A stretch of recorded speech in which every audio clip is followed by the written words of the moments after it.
Ya, seperti biasa, setiap hari kita akan membawakan kepada anda segmen khas iaitu kita memberi penekanan terhadap kesihatan mental. Dan seperti biasa, kami juga akan membuka talian kepada anda yang ingin berinteraksi kepada kami dan ataupun ada yang ingin berkongsi pengalaman ataupun bertanyakan soalan kepada pakar kita pada hari ini. Dengan topik kita, perbincangan kita pada hari ini memberi fokus kepada teguh emosi dan mental dalam mendepani pandemik. Ya, Jadi betul. bersama kita pada hari ini ialah Dr. Shazli Izzat Ghazali, pakar psikologi Universiti Kebangsaan Malaysia, naib Presiden Persatuan Psikologi Malaysia. Assalamualaikum, Doktor. Waalaikumsalam warahmatullahi. Okey, dalam masa yang sama juga kita ajak anda semua untuk berinteraksi dengan kami, nak tanyakan soalan kepada tamu, dipersilakan. Taliannya 0322829841. Kita akan war-warkan dari semasa ke semasa. Baik, kita dah banyak juga bercakap berkaitan dengan isu kesihatan mental yang timbul sepanjang pandemik ini. Dan pada khidmat doktor sendiri, pemerhatian doktor sendiri, apa sebenarnya kesukaran yang muncul akibat daripada pandemik COVID-19? So, terima kasih Hani dan juga Munawar. Patutnya saya datang bersama dengan Presiden Persatuan Psikologi Malaysia, tapi tak dapat hadir, Prof. Mahathir Dr. Rozaini. Anyway, kalau kita lihat apa sebenarnya cabaran ataupun kesukaran yang dialami oleh masyarakat Malaysia sekarang ni, kalau kita lihat dengan keadaan yang begitu krusial, keadaan pandemik, dan kita tengok bilangan kes sehari ke hari, ada yang meningkat, ada naik turun dan sebagainya, sudah tentu dia membawa kepada isu ketidakstabilan dari segi mental dan juga dari segi emosi kita. Jadi dua perkara yang kita kena lihat, kita kena teliti supaya kalau kita lihat bila tengok dua elemen ni, ada dua perkara juga kita kena tengok. Satu ialah actual problem, actual masalah yang ada. Okey, satu lagi eventual, iaitu masalah banyak sangat kita duduk fikir ni. So sebenarnya kalau kita lihat actual problem kita boleh berdaya tindak dengan baik.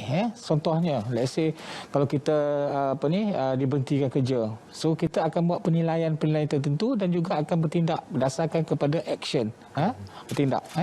Tetapi kalau berfikiran ni, kalau terganggu dan dia keep on mengganggu pemikiran kita, informasi-informasi yang kita dapat menjejaskan kefahaman kita, menjejaskan belief kita, seterusnya dia akan mengganggu emosi kita pula. So emosi kita akan rasa takut, kita akan risau, kita akan rasa bimbang, tertekan, murung. Ada setengah kadang-kadang tu hingga boleh menyebabkan kita rasa kita nak mengakhiri kehidupan kita dengan bunuh diri, suicide attempt dan sebagainya. Yang ni antara cabaran-cabaran. Di samping itu, kalau kita lihat dari segi gangguan pemikiran ni, kalau kita lihat orang-orang yang ada masalah ni, dia mempunyai pemikiran yang paranoid ataupun berprasangka buruk terhadap persekitaran dia. Yang ni kita kena tengok betul-betul ni. Di samping itu, dia tak dapat fokus. Dia tak dapat fokus, tak dapat membuat keputusan yang baik, terlampau obsesif dengan virus, vaksin dan sebagainya yang ada sekitar kita, sampai dia menghalang kita melakukan aktiviti-aktiviti yang sepatutnya kita buat. Sepatutnya kita keluar bersenam, berseronok dengan keluarga dan sebagainya. Tetapi disebabkan terlampau banyak berfikir, hingga menyebabkan dia tak dapat bertindak dengan baik. So sikit-sikit nak marah, sikit-sikit dia nak melontarkan perasaan keburuk pada orang dan sebagainya. Ini adalah salah satu cabaran yang dihadapi ketika pandemik. Tambah pula kalau kita lihat dengan keadaan bekerja di rumah, banyak pula cabaran, banyak pula cobaan, anak di rumah juga. So konflik akan berlaku. Kena pula suami kena buang kerja, so tak dapat kerja, so sumber pendapatan yang terputus dan sebagainya. So ini merupakan satu realiti yang dialami yang sudah tentu dia melibatkan gangguan dari segi pemikiran dan juga dari segi emosi. Okay? Ini antara yang kita kena lihat dengan teliti. Itu antara pencerahan bagaimana situasi sebenar, realiti sebenar yang dihadapi oleh masyarakat di luar sana, khususnya dalam tempoh pandemik COVID-19 yang cukup mencabar ini dengan pelaksanaan Perintah Kawalan Pergerakan. Ramai yang mengalami cabaran, ada yang kehilangan pekerjaan, ada yang tak dapat nak ke sana ke sini, tak dapat nak berjumpa dengan orang tersayang di kampung. Dan itu antara cabaran dan juga dugaan rintangan yang perlu kita lalui bersama-sama kita berkorban untuk negara kita memenangi pandemik COVID-19. Baik doktor, kita sebenarnya sekarang ni ada pemanggil di talian dari Seremban difahamkan Cik Murali. Assalamualaikum. Waalaikumsalam. Ya, saya teruskan Cik Murali. Okey. Salam saya nak tanya dekat doktor je. Sebenarnya saya ni pun patient PSY. Okey. Bahagian alcohol addiction. Sebenarnya perbuatan manusia satu. Bukan pasal minuman. Okey, ada. Tapi ini masalah mental ni. Yang jadi masalahnya apa tau? Pemikiran mereka. Dia semua takut. Ni semua, you jangan dengar cakap orang. Fikir sendiri. Apa, what you are, that's what you. That's all.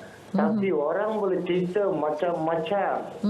Ini ada sebagainya semua. Kadang-kadang saya fikir, setiap hari saya datang rumah pun tengah berita ini Selamat Pagi Malaysia, semua ruang bicara semua yang datang. Macam-macam profesor semua cerita. Bagus. Tapi yang penting tu mental dan yang penting naluri hati itu macam mana you jangan fikir macam-macam. You fikir diri sendiri, you jaga diri sendiri. Saya pun makan banyak-banyak ubat. So bukan apa pun. Tapi yang penting jangan dengar cakap orang. Kadang-kadang doktor semua main sini. Ya, betul tu Cik Murali. Bagi explanation. Tak guna rakyat kita ni tak sedar. Yang penting kesedaran orang awam. Dia kena fikir tu. Cik Murali. Fikir keluarga, anak bini, semua itu yang penting. Ya, baik, itu saranan yang baik tu Cik Murali. Jangan cakap orang, habis siapa nak jaga you? Baik. Okey. Saya dekat hospital, satu hari tengok 1,000 lebih orang. Macam-macam mari kita macam-macam perangai saya tengok. Macam-macam perangai saya dengar. Semua ada, tapi macam mana cabakan hati mereka. Memang kita tahu dia sedih, apa semua kita faham. Perasaan masing-masing. Tapi kena fikirlah. Okey, baik. Betul-betul. Baik Cik Murali. Terima kasih. Terima kasih Cik Murali. Tak main. Itu dia. Itu pun masalah juga tu doktor. Ya. Pesakit lain jadi bangsa. Itu yang kita tak nak sebenarnya. Saranan yang bagus tu daripada Cik Murali sebenarnya. Pengalaman sendiri juga. Terima kasih banyak Cik Murali. Kesedaran orang awam kena ada. Ya, okey. Baik, Cik Murali, kita cuba dapatkan pandangan daripada pakar kita di sini. Sama-sama. Baik. Terima kasih. Okey, baik. Okey, panjang lebar Cik Murali dia cuba menyampaikan rasa isi hati dia lah. Itu bagi saya suatu kaedah yang terbaik lah. Dan kalau kita lihat memanglah kita kena sekarang ni pun hashtag kita jaga kita. So apa-apa pun kita kena take care of diri kita, kita tengok diri kita, kita kena sayang diri kita. Bila kita lakukan suatu benda yang memberi manfaat pada diri kita, dia akan memberi impact yang besar, bukan saja pada diri tapi pada masyarakat jugalah. Kita jaga SOP kita, dan secara keseluruhan dia akan bertiabaran kepada masyarakat yang ada di sekitar kita. So apa saja yang disarankan tu kita boleh lihat dengan teliti.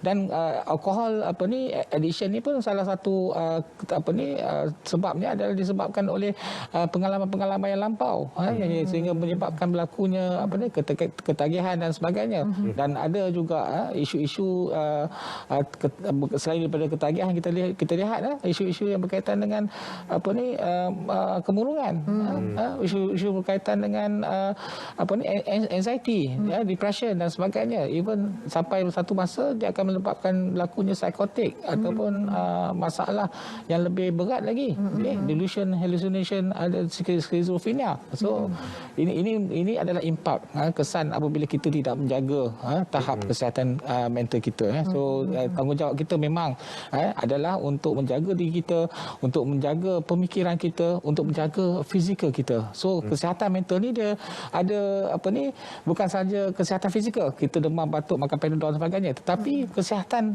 cara kita berfikir, cara kita beremosi, dan cara kita bertingkah laku. Itu juga merupakan menggambarkan kita berada dalam keadaan tahap kesihatan mental yang baik. Dan kalau kita lihat ada tiga elemen lah kita nak tahu kan. Bila kita kesihatan mental kita baik, kita dapat berdaya tindak dengan tekanan dengan baik. Yang kedua, hubungan kita dengan masyarakat sekitar baik. Yang ketiga, kita dapat berfungsi dengan baik. Maksudnya kita boleh bekerja, kita boleh belajar dengan baik. Tiga-tiga elemen ini kalau kita jaga, maka kita berada dalam keadaan kesihatan mental yang baik. Cantik pencerahan betul mengenai berkaitan tiga elemen penting ini untuk kita memastikan kesejahteraan, kesihatan mental kita terjaga sepanjang tempoh pandemik COVID-19 ini. Dan doktor, kita ada seorang lagi pemanggil di talian sekarang ini. Assalamualaikum. Assalamualaikum. Waalaikumsalam. Ya, saya. Silakan. Tanya doktor boleh? Boleh. Silakan Cik Hussein. Okey, saya nak tanya ni. Tadi Muhammad SAW bagi petunjuk. Apa ni berkenaan vaksin ni, pasal 127 Rejab. Encik Hussein, minta maaf Encik Hussein, boleh Encik Hussein jarakkan sedikit daripada kaca televisyen ataupun Encik Hussein boleh ulang semula soalan sebab kami kurang dengar, kurang jelas. Berkenaan petunjuk vaksin ni, Nabi bagi petunjuk. Sesiapa yang makan cuma dia takkan terkena COVID. Dia takkan kena COVID. Sebab Nabi yang bagi petunjuk. Pasal tu 27 Rejab. Okey. Baik. Okey, baik.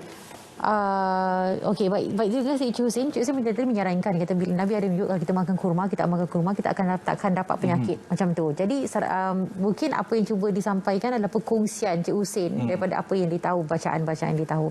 Jadi mungkin terima kasih Cik Hussein. Dari segi aspek pemakanan dan sebagainya. Okey, memang kalau kita nak sihat kan, of course tu aspek pemakanan tu kita kena jagalah makanan yang seimbang. Even kalau kita lihat pengambilan ubat-ubat ubat-ubat yang disarankan, pengambilan vaksin dan sebagainya untuk mencegah berlakunya penularan, dan ini semua terbukti berkesan untuk kita mengambil langkah yang proaktif. Sekarang ni kerajaan Malaysia mengambil langkah yang proaktif, menggalakkan vaksinasi dan sebagainya. Untuk apa? Untuk kita kembali kepada norma yang lama. Sekarang ni kita tengok masing-masing bermas dan sebagainya kan. So salah satu kaedah cara adalah untuk kita membuka minda kita seluasnya, jangan rigid. Jangan kita berfikiran sempit. Bila kita sempit tu apa saja yang disarankan, kita tak nampak dia punya faktor sebenarnya, apa tujuan dia dan sebagainya. So kita kena berfikiran terbuka, dapatkan maklumat-maklumat, dapatkan kemahiran-kemahiran yang ada. Banyak benda yang kita boleh dapat daripada persekitaran kita. Tapi pastikan ia sahih dan tepatlah, supaya sumbernya sahih, supaya kita tak tercelaru dari segi pemikiran kita dan mengganggu emosi kita. Betul. Itu yang paling penting sebenarnya kan ni. Sebab kalau kita nak dapatkan suatu informasi tersebut, pastikan suatu informasi tersebut sahih dan benar, supaya kita tidak mengalami kecelaruan penerimaan maklumat yang kita terima, supaya kita tahu, kita mengetahui ini adalah benar berdasarkan sains dan data. Jangan percaya berita yang tidak palsu di masa. Betul. Seperti mana kajian dilakukan juga dari segi aspek pemakanan sihat boleh membantu dari segi aspek kesihatan, kesejahteraan kehidupan kita, termasuk juga pemakanan sunnah. Tapi dalam masa yang sama, keyakinan juga harus kita naikkan, kita tingkatkan dengan pengawalan kendiri. Itu pun paling penting juga. Makan sihat satu perkara, tetapi penjagaan SOP dalam situasi pandemik sekarang ini pun perlu kita selia bersama. Okey, dan kita ada pemanggil, Cik Abdullah. Assalamualaikum. Waalaikumsalam. Ya, Cik Abdullah, silakan. Dan juga doktor. Ada dua perkara lah. Minta pencerahan. Apakah tanda-tanda boleh membawa kepada kemurungan? Dan macam mana untuk mengatasinya? Dan lagi satu, ada dikatakan sejenis virus COVID-19 yang boleh menyerang mangsa, boleh yang sangat bahaya, yang boleh membawa maut di situ juga. Itu yang kita takutkan. Baik. Terima kasih Encik Abdullah. Okey, soalan pertama tadi jelas apa tanda-tanda kemurungan dan bagaimana cara mengenali ini. Dan soalan kedua tadi mungkin penekanan terhadap penularan varian-varian baharu ini yang mungkin lebih berisiko untuk memberi kesan kesihatan kepada manusia. Okey, Encik Abdullah, satu soalan yang baik.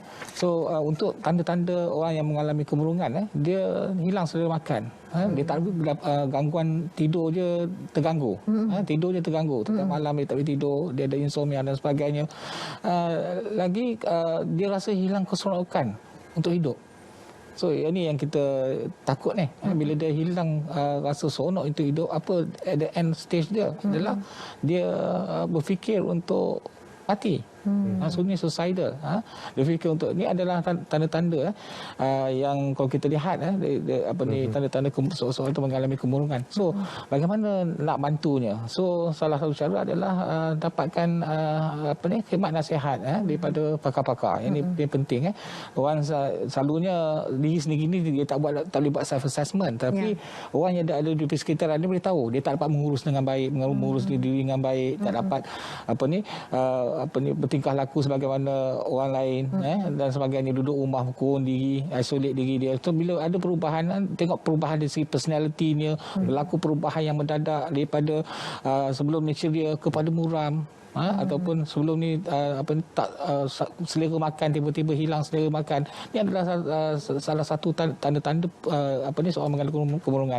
So bila saya kata macam mana atasi adalah sistem sosial kita tu kena betul. Ni sistem sosial orang yang berada di sekitar dia. Okey, kalau di rumah ibu dia, ayah dia ataupun isteri dia, suami dia, orang yang terdekat, anak-anak dan sebagainya kena ambil peranan. Bila tengok ada perubahan dari segi tingkah laku ini, itu indikator untuk kita bertindak. So bawa pergi jumpa ke pakar, dapatkan saringan, and then dapat ubat yang dapat mengatasi isu kemurungan. Kemurungan boleh diatasi. Tapi itulah kita kata kesihatan mental, kalau kita lihat 29% masyarakat Malaysia dewasa mengalami masalah kesihatan mental. Hanya antara yang ambil inisiatif untuk bertindak adalah sedikit saja. So dalam 40%. So 60% tu dia tak keruan nak buat apa. Ini isu kita. So dari sini kita lihat daripada faktor persekitaran kita untuk sama-sama bantu golongan-golongan ini. Okey, yang kedua tadi berkenaan dengan kebimbangan dengan ketakutan. Ini normal dengan isu semasa yang ada sekarang dengan varian baru dan sebagainya. Bagi saya kita ambil tindakan yang positif. So dengan maklumat yang kita dapat, varian dan sebagainya, so kita try untuk ubah mengikut SOP dan sebagainya. Lebih bertindak berhati-hati dengan persekitaran kita. Kita tak tahu virus, kita tak nampak. So dengan cara kita jaga kita, that is the most important thing. So jaga diri kita, ikut SOP.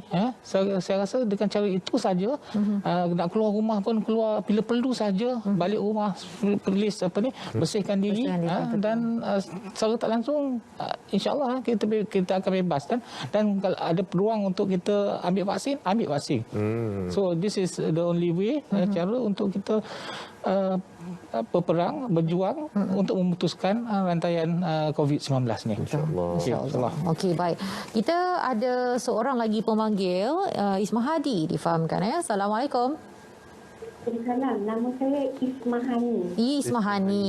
Okey, baik. Teruskan Wak Isma. Baik. Assalamualaikum doktor. Waalaikumsalam. Okey. Saya cuma nak tak dua perkara lah yang pendapat doktor. Saya ada baca dalam satu artikel. Okey, untuk mewujudkan jawatan psikologi dan kaunseling. Okey, bila nak wujudkan jawatan itu, jadi adalah satu badan yang berperanan untuk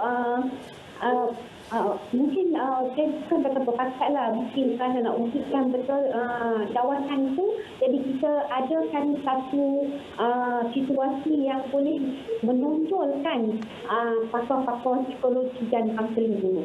Jadi contohnya macam kapal terbang MH370 tu, yang jatuh tu. Bila jatuh tu kita tunjuk, okey, sekarang kita ada pakar kaunseling untuk counselkan kepada yang trauma-trauma tu.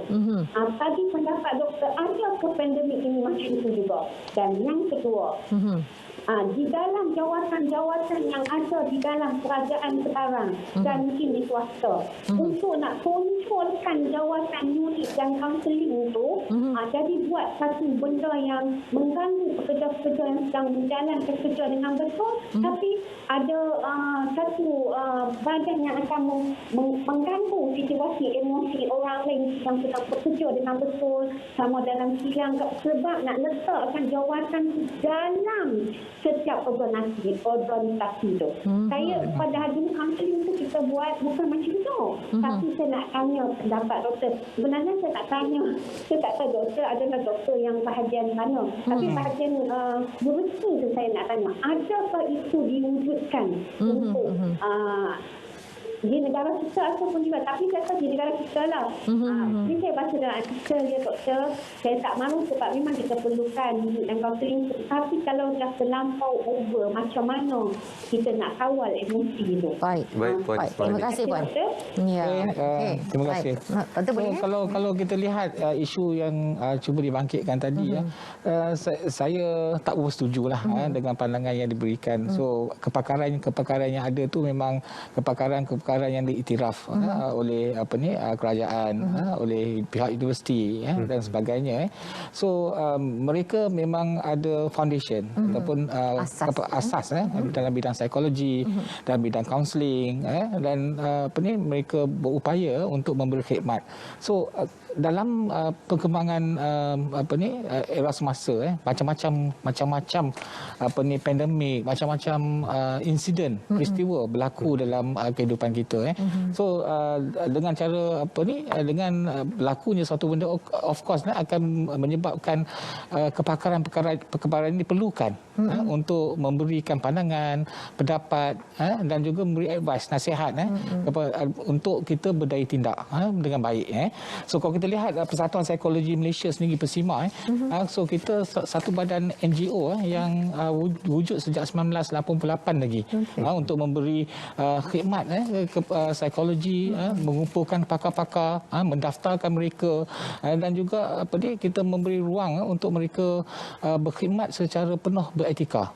So di samping itu juga kita memberi psikoedukasi kepada masyarakat tentang kepentingan untuk kita menjaga diri kita, dalam especially dalam aspek psikologi. Yang ini penting.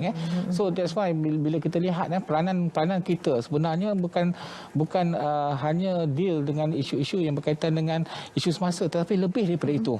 Itu memberi kefahaman masyarakat tentang pentingnya kita menjaga kesihatan mental kita. So memberi maklum psikoedukasi kepada masyarakat tentang bagaimana kita nak perang dengan satu perkara yang kita tak nampak. Yang ni yang berperang dengan tak nampak tu disebabkan oleh belief sistem kita. Kita percaya benda itu wujud, dan benda itu wujud. Okay? So bagaimana kita nak berperang tu? That's why kita adakan webinar, kita adakan persidangan yang bakal insya-Allah Persatuan Psikologi Persima akan mengadakan satu persidangan yang akan mengumpulkan pakar-pakar yang terbaik di dunia untuk memberi penjelasan ataupun kaedah terkini bagaimana kita nak mengatasi ataupun macam mana kita nak bertindak dengan suasana yang begitu sukar waktu ini. Yang ini kita ni lah, dan insyaAllah seminar ini akan seminar MIPC Malaysia International Psychological Conference Conference akan dirasmikan insyaAllah oleh Yang Berhormat Menteri Kesihatan kita, Datuk Seri Dr. Adam Abau. Dan semasa pertemuan kami saya dengan Presiden dengan dengan YBM Menteri dia begitu concern dengan isu yang berkaitan dengan masalah kesihatan mental dan peranan psikologi dirasakan begitu penting untuk kita memberi kefahaman, mendidik, mengubah cara pemikiran dan juga cara tindak balas terhadap apa sahaja peristiwa-peristiwa yang berlaku di persekitaran kita.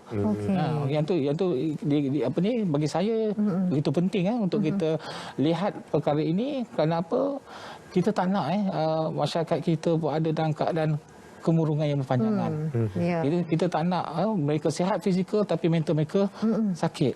So ni adalah peranan yang perlu dimainkan oleh pakar-pakar psikologi untuk datang dan juga memberi pencerahan bagaimana untuk mereka berdaya tindak. Edisi yang keempat ni akan berlangsung dalam masa yang terdekat. Ya, sekitar MIPC 2021 ni akan berlangsung pada 19 minggu depan 19 hingga 20 hari bulan 2 hari dan akan mengumpulkan pakar-pakar psikologi di Malaysia keseluruhannya. Terakhir, Doktor, ada tak nombor talian hotline yang boleh dihubungi, Doktor, sekiranya mereka ingin meluahkan situasi kemurungan yang dialami? Okey, kita bagi UKM pun kita ada talian-talian tapi khusus untuk pelajar tapi bagi program sebagai promosi di Fakulti Sains Kesihatan Universiti Kebangsaan Malaysia di kampus Kampung Baru kita ada klinik psikologi kesihatan.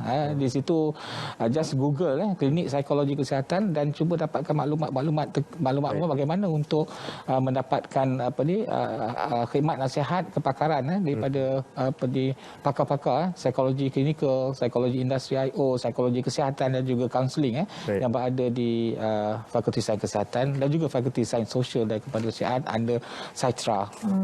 Okey, baik. Jadi apapun kita tahu bahawasanya setiap pakar yang ada dalam negara kita mempunyai asasnya dan kita kena dibentuk mold dengan situasi semasa sebenarnya. Okey, jadi kita lihat juga apa agaknya hasil daripada persidangan yang akan berlangsung nanti dan diharapkan ia dapat diterjemahkan dalam masyarakat kita dan yang paling utama sekali adalah untuk kita sentiasa memastikan kita dalam keadaan mental yang baik. Macam mana nak tahu? Kita kena saling memerhatikan. Kalau duduk serumah, okey, kena tengok macam mana keadaan kita. Kalau dalam 2 minggu dia begitu je, maknanya perlulah dilakukan sesuatu.